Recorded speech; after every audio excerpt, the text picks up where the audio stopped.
ડિંડોલીમાં અસામાજિક તત્વોએ બેફામ બન્યા હોવાનું સામે આવ્યું છે। ગત મોડી સાંજે સોસાયટીમાં ઘૂસી અસામાજિક તત્વોએ તોડફોડ કરી હતી। ડિંડોલીના મહાદેવનગર 2માં પાર્ક થયેલા ટેમ્પો, રિક્ષા અને દુકાનોમાં તોડફોડ કરી નુકસાન પહોંચાડ્યું હતું।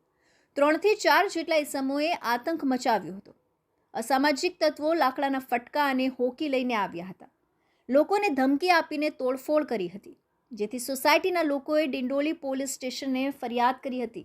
તોડફોડ કરનારા તત્વોને ઝડપી પાડવા પોલીસે તપાસ હાથ ધરી છે। મારું નામ મીનાબેન જયસ્વાલ છે।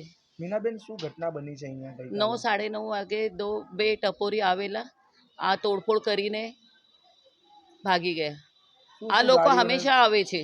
કઈ કઈ ગાડીઓ નુકસાન કર્યું છે અહીંયા? ટેમ્પો, રિક્ષા, 3 બાઇક, મેડિકલ પર તોડફોડ કરેલી છે। પાછળ એક દુકાન છે, આ દુકાનવાળાને બી તોડફોડ કરેલા છે, એને બી મારેલા છે। તો શું કામ આવતા હોય છે આ લોકો અહીંયા? દહેશત જમાવવા માટે ખાલી, એનું કોઈ બી લેના દેના નથી। કોણ હતા આવે છે અહીંયા?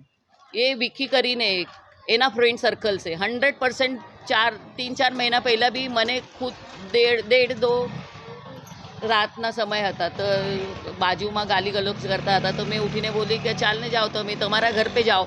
તો મને તલવાર દેખાડ્યા હતા કે મારે પાસ તલવાર છે। આને લઈને પોલીસ કમ્પ્લેન્ટ તમે કરી?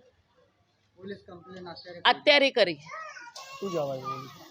वो लोग बोले कि हम लोग हाँ इंक्वायरी आएंगे, हम लोग आप लोग खाली स्टेटमेंट दो आपका लिखित में अर्जी दे दो। सोसाइटी से महादेव नगर 2